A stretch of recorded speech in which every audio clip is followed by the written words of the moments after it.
শহীদ মিনারে এসেছি আমার শহীদ ভাইয়াদের শ্রদ্ধা জানানোর জন্য। আমি এখানে এসেছি এই জায়গাটা একটু ঘুরে দেখতে, এই জায়গায় শহীদ মিনার দেখতে। আমি এসেছি শহীদদের স্মরণ করতে। কি দিবস আজকে?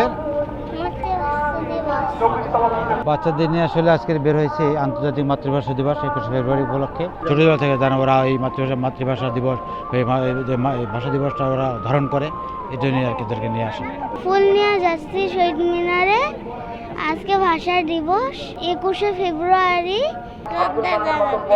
আমরা আজকে এখানে এসেছি শহীদদের প্রতি শ্রদ্ধা জানাতে এবং আমরা বিশ্বাস করি যে একটা পরিচ্ছন্ন বাংলাদেশ গড়ার জন্য আসলে শহীদ হওয়ার প্রয়োজন নেই, মানুষের একটু সচেতনতা প্রয়োজন। মানুষ যদি একটু সচেতনভাবে চলে, একটু নিজের নৈতিকতা, নিজের আদর্শর যে জায়গাটা সেটা যদি মানুষ ধরে রাখে, তবে আমরা একটা সুন্দর বাংলাদেশ পাবো এবং আমরা গর্ব করে বলতে পারবো আমরা বাংলাদেশের সুনাগরিক। আমরা একটি পরিষ্কার পরিচ্ছন্ন জীবাণুমুক্ত বাংলাদেশ চাই এবং আমরা চাই বাংলাদেশের প্রত্যেকটি নাগরিক হোক আদর্শবান সুনাগরিক।